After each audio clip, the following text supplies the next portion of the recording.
Bueno, vamos a dar inicio al acto de apertura de las 11ª jornadas de trabajo sobre historia reciente.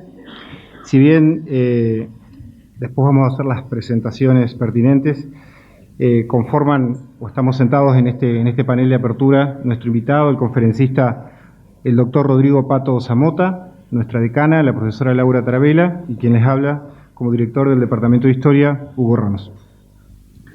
Bueno, voy a compartir con ustedes unas breves palabras. En primer lugar, por supuesto, agradecerles su presencia. Como saben, estas son las 11ª jornadas de trabajo sobre historia reciente, que es la segunda vez que se hacen en nuestra ciudad y en nuestra facultad. En primer lugar, quisiera iniciar esta presentación con los agradecimientos muy necesarios y de rigor, ¿sí?, a nuestra facultad, en especial a nuestra decana, la profesora Laura Tarabella, por la colaboración que siempre nos ha brindado para la organización de estos eventos, a la Secretaría de Extensión y Comunicación, en particular a Mariana Perticará y a Andrea Drueta, ¿sí?, por su paciencia y su predisposición, que cumplen un rol fundamental para todo lo que tiene que ver con la difusión de las actividades que se hacen en el marco de la jornada, a Diego Cini, ¿sí?, encargado de las cuestiones presupuestarias, esas cuestiones que todos queremos evitar siempre, a las autoridades de la facultad, a nuestro vicedecano, a nuestras secretarias académicas de investigación, ¿sí?, y al personal no docente que cumple un rol esencial para la realización de cualquier actividad en nuestra facultad, ¿sí? Sin su colaboración y de muchas otras personas que trabajan en esta institución, las jornadas hubieran sido muy difíciles, si no imposibles, de realizar. Así que, desde ya, muchísimas gracias.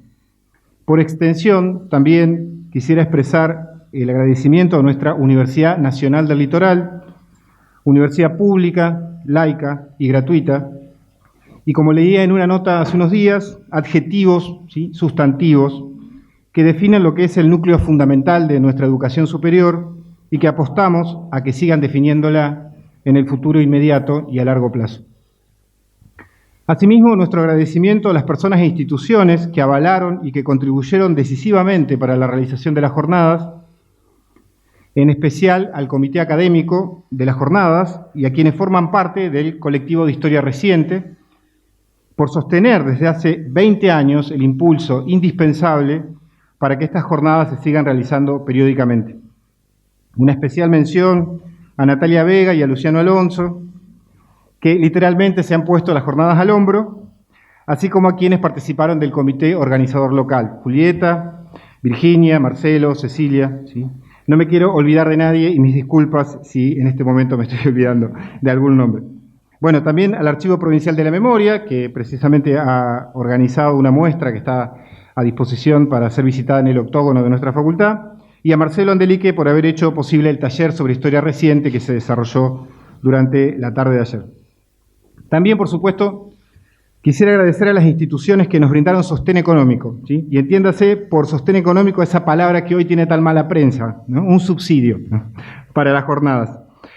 A la provincia de Santa Fe, a quien a través de un programa dependiente del Ministerio de Producción, Ciencia y Tecnología otorgó un monto respetable, considerando el contexto, que esperamos se mantenga en pie en el futuro. Por supuesto, también a la Agencia Nacional de Promoción de la Investigación y el Desarrollo Tecnológico y la Innovación, en esta ocasión dependiente del Ministerio de Ciencia, Tecnología e Innovación Nacional, que, aunque se hizo esperar un poco, también nos otorgó el subsidio. Y sobrevolando un tema conocido en estos días, parece que a veces el Estado cuando gasta, gasta bien. Y por supuesto a nuestra facultad, que siempre está preparada y dispuesta a contribuir, como de hecho lo ha hecho, para cuando se nos terminan los fondos, algo que, como sabemos, siempre es mucho más rápido de lo que pensamos inicialmente. Bueno, no quiero olvidarme de agradecer también a los estudiantes, siempre dispuestos a ponerse el saco de voluntarios para todo lo que sea necesario hacer, y por supuesto a los y las asistentes, expositores y expositoras, comentaristas y coordinadores y coordinadoras, que en definitiva son los que realmente hacen las jornadas. Llegados, bueno, a este punto, y aprovechando el poder del micrófono, me gustaría agregar algunas reflexiones y palabras más. Como recién mencioné, hace unos 20 años que se realizan las jornadas de trabajo sobre historia reciente. Han pasado tantas cosas en estas 2 décadas que es imposible hacer un balance serio, ¿no?, en estos pocos minutos. pero me gustaría puntualizar algunos aspectos. Hace unos 20, 22 años atrás, creo que fueron las jornadas interescuelas que se realizaron en Salta en el año 2001, el gran historiador, el enorme Tulio Alperindongui, ¿no?, ya con muchísimo prestigio, dio en esas jornadas, yo le digo nuestro hostman a Tulio Alperindongui, brindó una conferencia que fue de hecho muy concurrida, ¿sí? Yo asistí en ese momento como estudiante, era muy joven, estaba a un pasito de recibirme. Y en esa conferencia, y de acá la anécdota, ¿no?, Alperindongui negó sistemáticamente la posibilidad de que los historiadores pudieran hacer historia reciente, ¿sí? De hecho, ¿sí?, para esa fecha, ya estábamos cerca de los 30 años del aniversario del último golpe militar, pero él consideraba que debían pasar al menos 40 años, ¿sí?, para que los historiadores pudieran empezar a acercarse de forma seria, ¿sí?, al estudio del pasado. Supongo que me acuerdo tan fielmente de esa anécdota porque se generó un debate con un estudiante, muy valiente él, que creo que todavía debe tener pesadillas de lo que Alperín le dijo en esa tarde.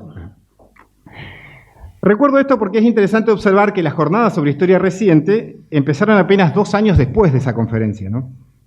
Y acá no es que de golpe un conjunto de historiadoras e historiadores acordaron realizar un encuentro para contradecir a Alperindongui, ¿sí?, sino que claramente creo que la cercanía entre las fechas de ambos eventos, bien podemos entenderla como una disputa, ¿no?, que había en ese momento, o si lo queremos plantear de otra manera, como una disputa que se hizo pública en esos años, ¿sí?, entre dos maneras de entender la historia, usando acá esa palabra en mayúscula, ¿no?, como sinónimo de historiografía. Pero también entiendo que podemos entender esto como la expresión de lo que fue un esfuerzo colectivo para legitimar un nuevo campo de estudios, que también, por supuesto, era una redefinición o un intento de redefinición del campo historiográfico argentino. Por supuesto que la realización de las jornadas por sí mismas no legitimó al campo, pero sí creo que fue un contundente esfuerzo en esa dirección. 4 años después, en el 2007, 4 años después de las primeras jornadas, ¿no?, se publicó un libro que hoy ya es un clásico, compilado por Marina Franco y Florencia Levín, que formó parte de la bibliografía de muchas de las asignaturas del profesorado de Historia, titulado precisamente Historia reciente, perspectivas y desafíos para un campo en construcción, que da cuenta claramente de que para esa fecha todavía no podíamos hablar de un campo plenamente legitimado. Y acá, de hecho, tenemos el honor de que muchos de quienes participaron de ese libro estén presentes en esta jornada. Por supuesto, no voy a citar a todos los libros que han ido configurando y reconstruyendo la historia del campo desde el 2007 hasta la actualidad, aparte no los conozco. Menciono esta fecha porque estamos hablando de hace 15 años atrás, no de un siglo ni de 50 años. Es decir, valga la redundancia, el campo de estudio sobre historia reciente es de hecho muy reciente, ¿sí? Y también digo esto porque a veces, cuando uno se aproxima a ciertas obras supuestamente muy críticas con ciertos análisis de la historia reciente, pareciera que lo único que hace la historiografía argentina en estos últimos años es dar vueltas y vueltas sobre el pasado reciente, ¿sí? No solo eso, sino que también hay una simplificación extrema del campo. Y la categoría pasado reciente, de acuerdo con estas voces críticas, se iguala al estudio del terrorismo de Estado y las organizaciones político-militares. Y la verdad que eso no es cierto. No solo no es cierto que los estudios sobre la historia reciente sean la mayoría en el campo historiográfico, sino que tampoco es cierto que la historia reciente se ocupe solo de estos temas. De hecho, se ocupa de mucho más que lo que se dice públicamente. Y basta mirar el programa de estas jornadas para darse cuenta y corroborar esta afirmación. Aún así, es relativamente cierto que hay una cierta tendencia a reflexionar más profundamente sobre lo que Marina Franco y Florencia Levín llamaron en ese momento, y acá cito, fuerte predominio de temas y problemas vinculados a procesos sociales considerados traumáticos.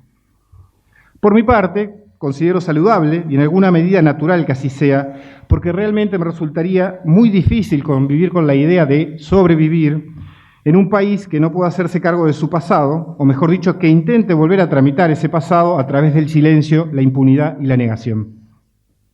Claramente, por cierto, el impacto social de ese supuesto predominio temático ha sido menor al esperado. En caso contrario, no tendríamos en este momento una candidata a vicepresidenta que directamente niega el terrorismo de Estado. Acabo de mencionar una categoría, terrorismo de Estado, que conoció amplia difusión, en parte gracias a las discusiones al interior del campo de la historia reciente. Ni hablar de las nociones de dictadura cívico-militar o aún de la de genocidio, aunque más no sea en relación con las reflexiones y debates en torno a su pertinencia. La historia reciente ha contribuido en este sentido también de forma decisiva a la renovación en los planes de estudio de los distintos niveles del sistema educativo argentino y aún más en la bibliografía de las asignaturas por casos sobre historia argentina y latinoamericana. Sus aportes han sido fundamentales en la discusión pública sobre nuestro pasado, en los juicios a quienes participaron en las violaciones masivas a los derechos humanos durante y antes de la última dictadura militar y en los procesos sociales de construcción de memorias. Y hago solo este breve recuento como para no castigarse, ¿no?, tanto con el látigo. A final de cuentas, ¿quién hubiera podido afirmar esto hace apenas 20 años? Hoy estamos en un momento particular, no hace falta que profundice demasiado sobre este tema, que nos invita a pensar en cómo transitamos esto que algunos académicos dieron en llamar transición a la democracia, en cómo construimos eso que ha marcado y dado forma a la vida de quienes estamos aquí, es decir, a la democracia. Aquí la historia reciente creo que tiene mucho por decirnos, recuperando esta tradición pedagógica que ha dado forma a nuestra disciplina, pero sobre todo preparándonos para las batallas por venir, que esperemos sean menos amenazadoras de lo que esta coyuntura deja entrever. Para finalizar, y en base a estas iniciales consideraciones, desde la Facultad de Humanidades y Ciencias, el Departamento de Historia y el Comité Organizador Local los invitamos a la reflexión y la discusión colectiva. Y aquí cabe añadir que no hay posibilidad de pensar un futuro común si no es de manera colectiva. Reflexiones y discusiones que esperamos se desarrollen de forma fructífera en los próximos 3 días. Muchísimas gracias.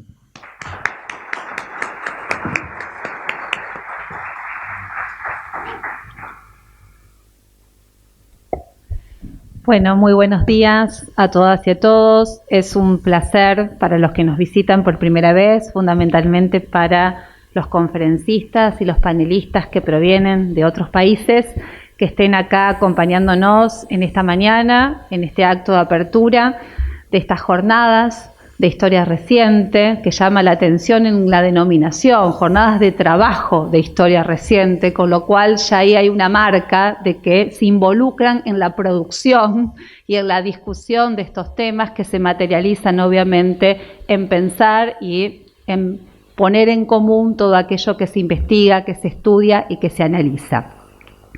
Esta es una facultad de Humanidades y Ciencias que reúne un conjunto de disciplinas múltiples, diversas, que conviven, que interactúan desde las ciencias sociales, las humanidades, las artes, pero también las ciencias exactas y las ciencias naturales.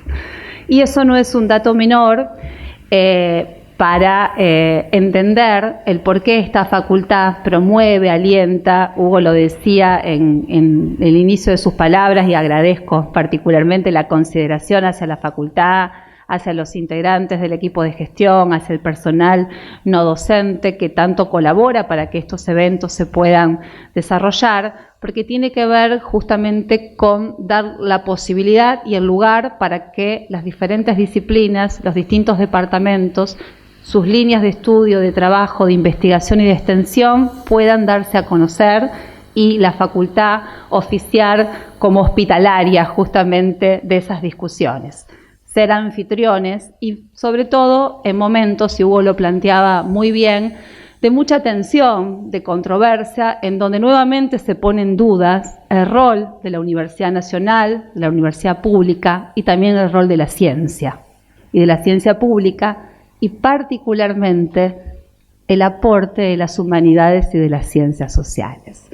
Entonces, como estamos transitando justamente estos momentos de tensión, de incertidumbre, que nos animan justamente a asumir nuevos desafíos, es que eventos de esta naturaleza cobran un valor aún más fuerte. Entonces, la posibilidad de interactuar docentes, investigadoras, investigadores, graduadas y graduados, que se reúnan a discutir, a poner en común temas que interpelan a un campo que, como bien lo decía Hugo, es reciente, pero que tiene mucho para decir, mucho para aportar y que es un campo interdisciplinario. Y en el programa que presentaron para las jornadas da cuenta justamente de ese cruce de disciplinas, de ciertas problemáticas que nos interpelan, no solo a la Facultad de Humanidades y Ciencias y a las carreras que esta facultad aloja, sino también son temas de agenda de discusión de la universidad y también son temas de agenda de la sociedad en su conjunto. Entonces, justamente, destinar 3 jornadas para la reflexión crítica sobre estos temas, promover nuevas preguntas, generar nuevas líneas de trabajo, es lo que aún lo hace todavía más interesante y hay que valorar y celebrar esas posibilidades.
Para aclarar mejor este tema, sería útil algunas distinciones. Por ejemplo, entre anticomunismo y anti-estalinismo. Y también anti-trotskismo, que están también marcados por carácter visceral. Este comentario se aplica mucho a Brasil, no sé si se aplicará acá. En el caso de los trotskistas, a veces ex-trotskistas, su anti-estalinismo visceral le llevó a que algunos cooperaran con instituciones y publicaciones de derecha liberal, o a veces con frentes internacionales de derecha financiados por agencias estadounidenses. Por ejemplo, el Congreso por la Libertad de la Cultura, una entidad que congregaba varios ex-comunistas, trotskistas, ex-trotskistas anarquistas, y que involucraba sobre todo intelectuales. Y en caso de Brasil, algunos trotskistas, ex-trotskistas hicieron alianza con la derecha liberal en los años 50 en el nombre del común odio al comunismo de lineaje soviética. En algunos casos, estos intelectuales de izquierda apoyaron intervenciones militares estadounidenses en la Corea, por ejemplo, o mismo han defendido en Brasil, han defendido la invasión de China en los años 50 por Estados Unidos. Claro que, bueno, y algunos también han apoyado un golpe militar contra el presidente Juscelino Kubitschek en los 50, porque Kubitschek tenía una alianza con el PC, con el Partido Comunista. Claro que estas posiciones se explican por las violentas persecuciones antitrotskistas que promovida por el gobierno de Moscú, que asesinó a muchos trotskistas, además que el propio Trotsky. Pero al acercarse tanto a los enemigos de la Unión Soviética por odio al stalinismo, estos militantes de izquierda adoptaron posturas que a veces son difíciles de distinguir del anticomunismo puro y simple. Aún así, su motivación original no era anticomunista, pero anti-stalinista. En cualquier caso, Bueno, ahí no voy a decir de los casos de los comunistas de linaje soviética que por antitrotskismo han hecho alianzas y han perseguido a trotskistas. Ese es un campo que conocemos para la Unión Soviética y conocemos bien menos para América Latina y valdría mucho la pena la investigación porque sobre todo intelectuales han sufrido muchas persecuciones por su adhesión al trotskismo también. En cualquier caso, el anticomunismo de izquierda necesita más estudios, o mejor, aún no ha se constituido como un campo de estudio. Creo que esto vale la pena, incluso para aclarar los conflictos internos de la izquierda que implican, en la expresión del historiador francés Michel Winnock, una relación de enemigos hermanos, las relaciones entre la izquierda. Bueno, este debate conceptual implica también discutir mejor el objeto del odio anticomunista, lo que también es importante para definir la cronología del fenómeno del anticomunismo. O sea, el concepto de comunismo también hay que aclarar. Ahí voy a sintetizar un poco esto. La palabra comunismo ha sido utilizada con un sentido diferente desde el siglo XIX. Incluso la derecha tenía muchas dudas sobre qué sería el comunismo. Y el tema es que la Revolución Soviética del 1917, de hecho, fijó el sentido del comunismo como conectado a la experiencia soviética. Y esto ha tenido un impacto muy fuerte en la izquierda y en la derecha también, porque a la derecha desde 2017 el anticomunismo se afirmó como movimientos contra el modelo soviético, movimientos contrarrevolucionarios contra los soviéticos. Hay ahí variaciones terminológicas también, como antibolchevismo, antimarxismo, que no voy a debatir. Creo que esto tiene implicaciones importantes, por ejemplo, para el caso de Chile, pero también voy a sintetizar eso. Hay otros conceptos que se acercan del anticomunismo que vale la pena por lo menos comentar, como contrarrevolución, que ya mencioné, y los conceptos contrainsurgencia y contraguerrilla que se han desarrollado en la mitad del siglo XX, sobre todo por las agencias estadounidenses en sus combates contra el comunismo en América Latina y contra las guerrillas de izquierda. Ya el concepto contrarrevolución viene de la Revolución Francesa, ha sido, bueno, por lo menos publicizado por primera vez por el pensador conservador y contrarrevolucionario Joseph de Maistre, que ha escrito un libro clásico contra la Revolución Francesa, que es poco leído en Latinoamérica, pero es muy interesante para comprender las culturas de derecha. De Maistre entonces lanzó este término contrarrevolución, que pronto se tornó una designación para todos los que luchaban contra la Revolución Francesa y la herencia de la Revolución Francesa. El término sigue a ser utilizado hasta hoy. Por ejemplo, la ultraderecha católica siempre lo utilizó en el siglo XX y lo apropió para combatir a los comunistas también, ¿sí? En la visión de la extrema derecha católica, el comunismo sería una simple continuación de la Revolución Francesa y también una continuación de la Reforma Protestante, que muchos ideólogos católicos entendían como una cosa así, que venía de una misma línea, y para los más radicales la origen de todo esto era el propio demonio que había inventado la Reforma, la Revolución Francesa y el comunismo. Los dos otros conceptos, contrainsurgencia y contraguerrilla, son más datados de la Guerra Fría, pero fueron doctrinas militares conectadas a la Guerra Fría que hoy tienen poca relevancia, mientras que el anticomunismo sigue en circulación. Por otro lado, el anticomunismo implica más esencialmente aspectos filosóficos, ideológicos y culturales, y tiene un carácter más permanente, no siendo necesariamente una respuesta a una situación revolucionaria real, al contrario de contrainsurgencia, que es, bueno, específicamente contra determinadas revoluciones.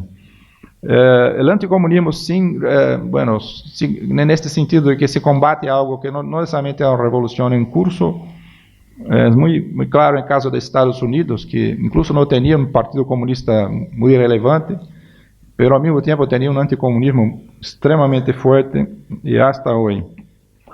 Bueno, sobre el otro aspecto, segundo punto de la conferencia, sobre la historiografía del anticomunismo, voy a hacer una gran síntesis para decirles que hice una pequeña investigación, se puede decir levantamiento, relevamiento de datos, relevamiento de datos para hacer una comparación sobre la producción más reciente y la más antigua sobre anticomunismo. Yo utilicé 3 bases de datos. El sistema de educación de posgrado de Brasil, que se llama, que es coordinado por CAPES, que tiene todas las disertaciones de tesis defendidas en Brasil están ahí. Y también hice un levantamiento en la Biblioteca Británica, en la Biblioteca del Congreso de Estados Unidos online. En caso de la Británica, yo hice presencialmente. Para comparar la producción del caso de Brasil, disertaciones, tesis, en caso de los anglosajones, libros. Bueno, para tornar la cosa más sencilla, la gran mayoría de los trabajos han sido producidos en el siglo XXI, más o menos 80% de las producciones de publicaciones son desde 2001, más o menos 20% antes de esta, en el siglo XX, producciones científicas sobre el tema del anticomunismo. No son muy numerosas. Caso británico, 300 libros, en caso norteamericano aparecen 250. No hay comparación con el número de libros sobre Guerra Fría, por ejemplo, que son miles y miles. Pero está claramente aumentando esta producción, con trabajos muy interesantes incluso. El caso de Brasil, ese incremento tiene que ver con el incremento del sistema de posgrado de Brasil, pero esto no se aplica al caso británico y norteamericano, por ahí que me parece claro que de hecho el tema está a atraer más atención. En cuanto a los enfoques de estos trabajos, hay cambios interesantes. La producción del siglo XX sobre anticomunismo tendría una tendencia más de una historia política más clásica, conflictos militares, ideas, en el sentido más clásico de ideas como doctrinas y como ideologías, diplomacia, partidos y movimientos políticos. En la producción más reciente se nota un aumento de producción sobre aspectos culturales, la cultura del anticomunismo, la cultura visual del anticomunismo, el tema de la religión, el tema de la moralidad, el tema de que los comunistas son enemigos porque quieren destruir a la familia cristiana y todo eso. Y estudios muy interesantes también sobre las conexiones entre anticomunismo y la represión a movimientos negros, movimientos de los homosexuales y movimientos de mujeres. Producciones más frecuentes en Estados Unidos, claro, pero que aparecen en otros casos. Aunque en el caso de las mujeres hay también estudios sobre las mujeres anticomunistas, ¿sí? que han sido grupos muy influyentes en el siglo XX y siguen a ser influyentes en algunos casos. A partir de esta rápida encuesta me parece que hay conclusiones y posibilidades de investigación que vale la pena comentar. Una cosa ya comenté, que vale la pena investigar más el anticomunismo de izquierda, pero también investigar más el anticomunismo cristiano no católico, el anticomunismo protestante, neopentecostal, evangélico, son varias denominaciones. Prestar más atención a las diferencias ideológicas entre regiones del globo, ¿sí? En nuestro caso estamos más integrados de la influencia del cristianismo, pero esto no se aplica, se aplica muy poco al anticomunismo de Asia, por ejemplo, que tiene otras bases ideológicas que vale la pena profundizar, aunque hay también conexiones muy interesantes, por ejemplo, sobre el tema de que el comunismo es una amenaza a la posición tradicional de las mujeres. Esto está en América Latina como está en Indonesia, aunque en Indonesia la fundamentación ideológica sea musulmana, sea islámica, pero es más o menos, es una visión muy cercana del papel, del rol de las mujeres. Para estudar más las culturas del anticomunismo, una cosa que me toca particularmente es el tema de las celebraciones anticomunistas, los rituales cívicos anticomunistas. Hay cosas muy interesantes a estudiar y a comparar, considerando varios países. Bueno, yo ahora paso al tema central de la conferencia, que son los usos del anticomunismo antiguos y los actuales. Bueno, los usos en plural, porque hay diferentes tipos de anticomunismo, como ya mencioné, pero hay también diferentes usos de anticomunismo, usos incluso oportunistas, que yo voy a mencionar en poco. Este uso, bueno, voy a sacar esto acá. Considerando que las motivaciones para el rechazo a los rojos son diferentes, yo propuse en mi libro que hay 3 matrices ideológicas básicas que inspiran la mayor parte de los anticomunismos, por lo menos en esta parte del globo: cristianismo, nacionalismo, liberalismo. Los movimientos anticomunistas acusan a los comunistas de subvertir a estos 3 conjuntos de valores tradicionales, que son distintos y a veces conflictan, pero en muchas ocasiones se juntan en momentos en que se producen grandes olas anticomunistas muy poderosas. Es decir, son muy poderosas cuando se conectan estos temas, cristianismo, nacionalismo, liberalismo, cuando se juntan contra la izquierda. Bueno, en general la izquierda pierde, Esto políticamente es una lesión importante. La izquierda no puede permitir que eso ocasione, porque por lo menos en la historia de Brasil está muy claro que perdemos siempre cuando se juntan todos esos movimientos contra la izquierda. Bueno, independiente de sus aspectos peculiares, distintos, lo cierto es que el anticomunismo generó un profundo impacto global a lo largo del siglo XX, lo que afectó desde las relaciones internacionales hasta la cultura popular, promovendo o justificando conflictos militares de todas las escalas, dividiendo naciones, clases y originando a bloques geopolíticos. El anticomunismo provocó la Guerra Fría, probablemente en su momento más agudo, pero ya era un fenómeno importante antes de la Guerra Fría y continuó a existir después del fin del bloque soviético, como pronto comentaré. Estas matrices ideológicas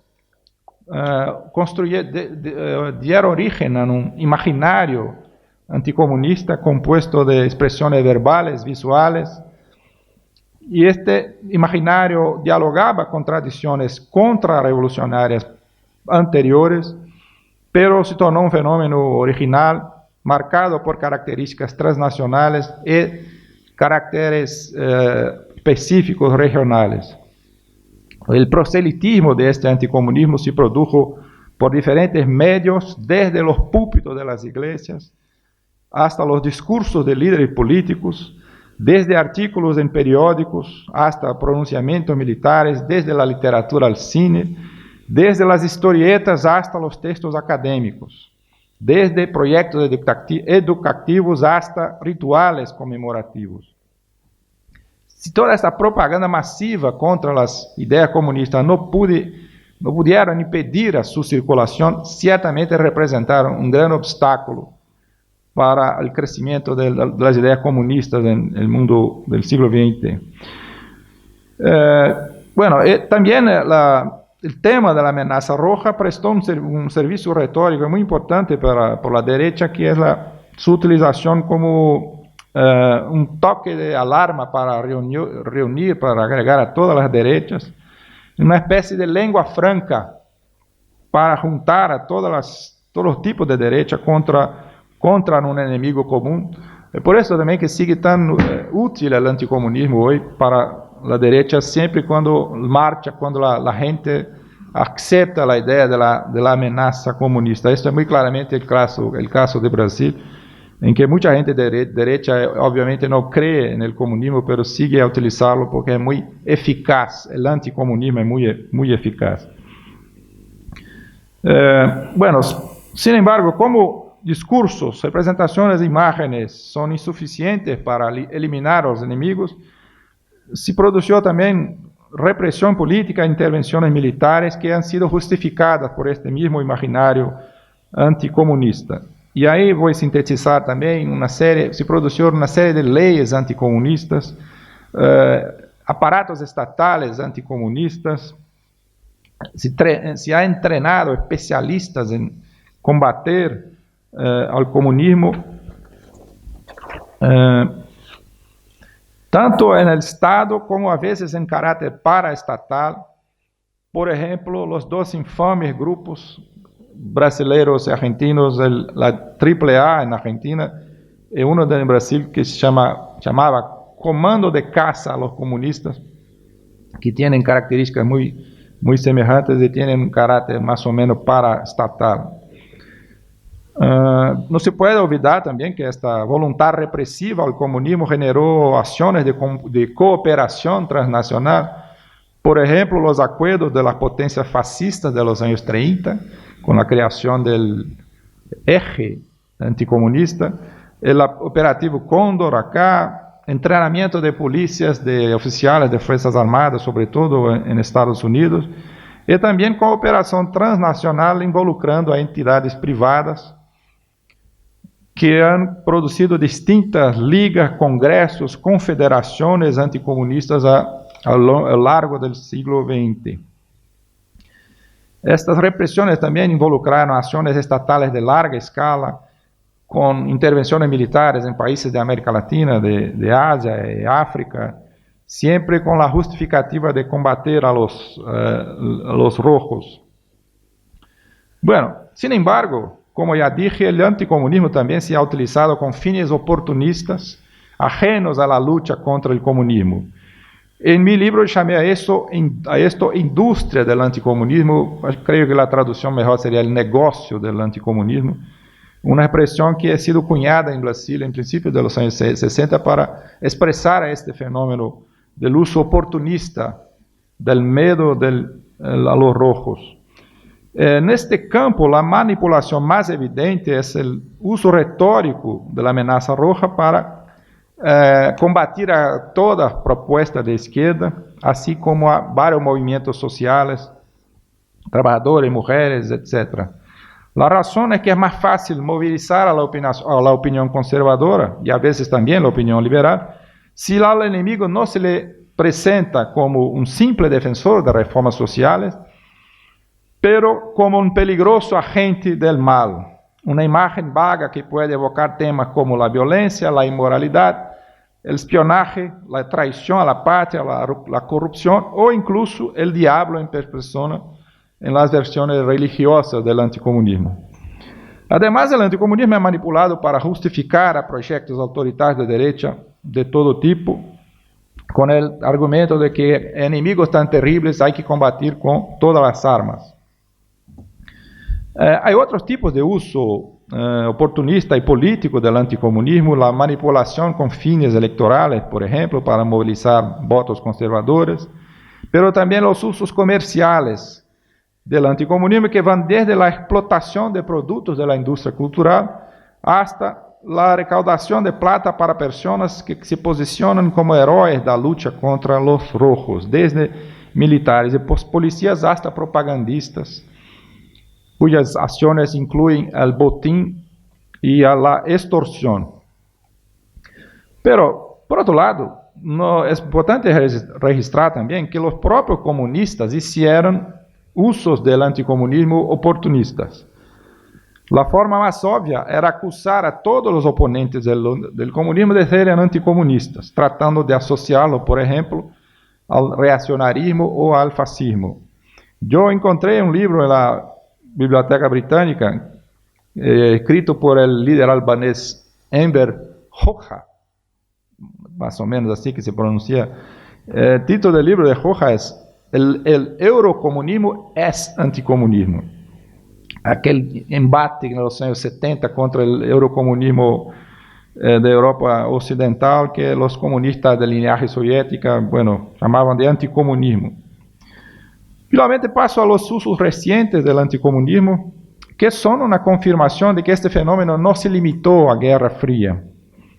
En mi propio libro intenté mostrarlo argumentando que desde 1917 circulaban campañas y discursos contra el comunismo, lo que cuestiona la simple idea de que se trató de una exportación o imposición de Estados Unidos, ya que grupos locales de derecha ya luchaban contra el comunismo antes de la hegemonía norteamericana, incluso ya habían algunas conexiones, hacían conexiones transnacionales. Haciendo un contraste entre los usos antiguos y recientes, se observa que la actual movilización del peligro rojo es similar en muchos aspectos al pasado, sigue a ser un negocio rentable para la industria cultural y también para liderazgos políticos y para intelectuales de derecha interesados en ganar seguidores y plata. En Brasil tenemos muchos casos, incluso un infame que llamaba-se Olavo de Carvalho, que voy a citar en la conclusión. La intensificación de la retórica anticomunista en este siglo XXI es visible en diversas partes del mundo.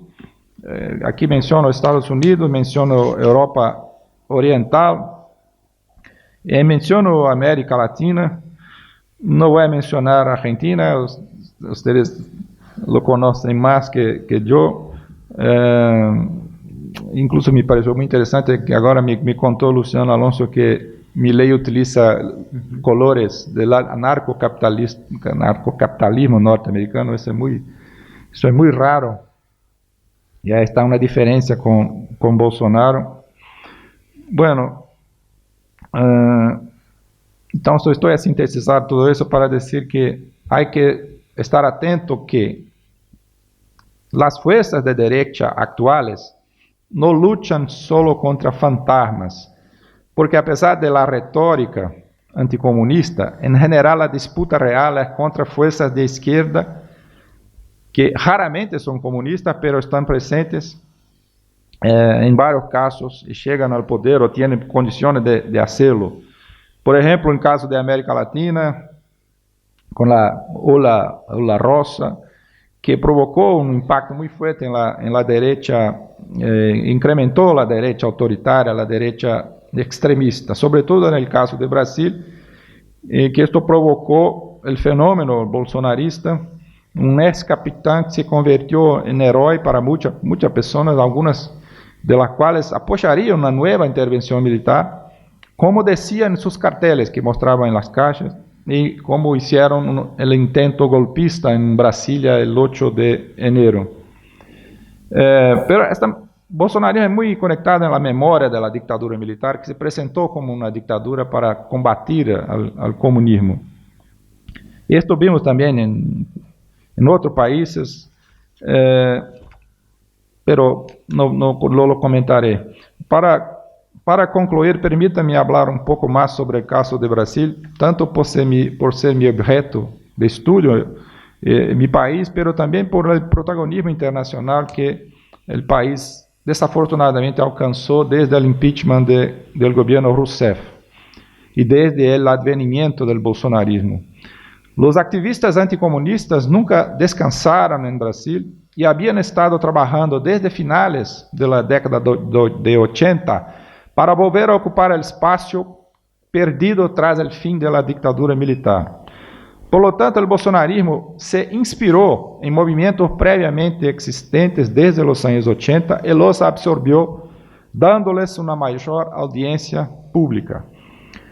No es casualidad que el incremento de la circulación de la retórica del peligro rojo coincidiera con la expansión del fenómeno bolsonarista, en particular a partir de las elecciones de 2014, con manifestaciones más intensas aún en las elecciones siguientes de 2018, 2022, y en la votación del impeachment de Rousseff en 2016, cuando varios diputados alegaron la lucha contra el comunismo como motivación para destituir a la presidenta Rousseff. El impacto todavía presente de los discursos anticomunistas, incluso después de la derrota de Bolsonaro y el regreso del PT al poder, Lo demuestra una reciente encuesta de opinión de la empresa Datafolha de junio, según la cual el 52% de los brasileños cree que existe el riesgo de que Brasil se vuelva comunista. Se puede criticar la formulación de la pregunta de esta encuesta y la intención de quienes realizaron la investigación, pero sería inútil negar que los discursos anticomunistas siguen circulando ampliamente en Brasil y afectando las opiniones políticas de muchas personas. Yo voy a hacer aquí una inclusión muy personal, que al venir acá, tuve que tomar un vuelo en São Paulo, en el aeropuerto de Guarulhos, y encontré con un viejo amigo, un ex amigo. Van a entender por qué es un ex amigo. Lo encontré, ¿cómo estás? ¿Dónde se va? Ese ex amigo se iba a Amazônia para pescar. Y yo a Argentina, este tipo dije, se va a Argentina. Argentina está en una crisis económica muy grave, sí, desafortunadamente. Y ahí completó es culpa de los comunistas, que gobierna Argentina. Y ahí yo empecé a explicar y a dialogar, pero después de 10 minutos perdí la paciencia. Yo no tengo mucha paciencia. Ahí le dice, chao, buena pescaría para ustedes. Me voy. Este es un tipo, un veterinario, ¿sí? Un tipo que frecuentó universidad, que lee, no es un tonto. Esto para que comprenda cómo han circulado esas mensajes. Bueno, serían varios aspectos que abordar en un análisis de los actuales movimientos antiizquierdistas en Brasil, pero voy a centrar atención en un punto solamente. Es fundamental comprender que se trata de una mezcla entre el anticomunismo tradicional y un fenómeno nuevo que es el antipetismo del PT, del Partido de los Trabajadores. En los discursos de la derecha radical de hoy se percibe aspectos tradicionales que incluso permiten una conexión global, pero también esta construcción original en torno al rechazo de los partidos de los trabajadores, que se tornó en Brasil la principal fuerza de izquierda desde los 90, cuando el PT superó los dos partidos comunistas, de alguna manera absorbió una parte de los viejos comunistas, se tornó la cara de la izquierda en Brasil, por esto también que ha traído todo el odio tradicional de las derechas. El principal líder intelectual de la reciente ultraderecha, Olavo de Carvalho, que murió, cuya posición fue conquistada a bases de una retórica sofista e insultante, pero eficiente, Carvalho construyó a lo largo de los años el argumento de que el PT representaría la continuidad de la amenaza roja, incluso con afirmaciones muy audaciosas a comparar, por ejemplo, Lula con Lenin. Decía que Lula es Lenin de Brasil, que es una cosa así muy graciosa. Bueno, con este fin, Carvalho abusó de sofismas, mentiras, reciclando temas de la vieja tradición anticomunista para formar una gran audiencia en el campo conservador y que tuvo un enorme suceso, incluso tornándose una especie de López Rega de Bolsonaro. Carvalho buscó convencer a sus seguidores de que el PT sería la última encarnación del comunismo. Y para eso inventó expresiones como comunopetismo y lulocomunismo. Son argumentos falaces, pero tuvieron mucho éxito público. Yo lo parafrasearé, invirtiendo la fórmula para afirmar que el petismo no es comunista, pero tal vez el antipetismo sea, de hecho, la última encarnación del anticomunismo. De hecho, los discursos de representaciones contra el PT construidos en los últimos 20 años guardan una gran similitud con el anticomunismo tradicional. Por ejemplo, los gobiernos de PT son acusados de violar la moral cristiana, de intentar destruir la familia tradicional cuando soportan, por ejemplo, los homosexuales. El PT ha sido acusado de buscar la dictadura y atacar la propiedad privada al apoyar, por ejemplo, a los trabajadores sin tierra. Y el PT ha sido denunciado por aliarse a fuerzas de izquierda extranjeras como Cuba, China, lo que generó la imagen alarmista de que la bandera nacional de Brasil podría ser teñida de rojo. Es una imagen muy antigua del siglo XX que han reciclado. Pero también hay importantes diferencias cuando comparamos el antipetismo con la tradición anticomunista. Por ejemplo, a crítica de que los gobiernos del PT, con sus políticas de derechos humanos, han alentado el crimen y los criminales. Un tema que no existía en las tradiciones de derecha del siglo XX. Bueno, otra diferencia importante con pasado, afortunadamente, es que por lo menos hasta ahora la ola anticomunista tuvo un final diferente en comparación con 37 y 64, cuando la retórica del perigo rojo abrió camino para las dictaduras más largas del siglo XX en Brasil. El actual proyecto autoritario de derecha quedó bloqueado gracias a la derrota electoral del bolsonarismo el octubre pasado. Derrotada, la extrema derecha ideó un plan golpista, pero fracasó de nuevo con el fiasco del golpe del 8 de enero. Y es importante señalar que las investigaciones policiales sobre este intento golpista muestran que la retórica anticomunista volvió a jugar un papel importante, ya que muchos policías, militares y activistas de extrema derecha trocaban mensajes que vamos a derrotar el comunismo. Sería sacar del poder el gobierno de Lula. Estas investigaciones siguen, pero hasta ahora han condenado solamente los peces pequeños y tenemos muchas dudas si van a alcanzar, por ejemplo, a Bolsonaro. Brasil, en cuanto acá en Argentina enviaron al cárcel o por lo menos condenaron a Videla, nuestro Videla se murieron en casa muy tranquilos, muy confortables, de manera que yo no tengo grandes esperanzas de ver Bolsonaro en casa, pero al menos que políticamente sea de hecho destruido en este proceso. A ver, me gustaría concluir reafirmando la necesidad de investigar más de estos temas que comprensivamente causan mal-estar a veces entre liderazgo de izquierda y a veces usos propios. En el pasado, los comunistas alternaban entre ignorar los movimientos anticomunistas y atacarlos, aparentemente sin prestar mucha atención al fenómeno anticomunista.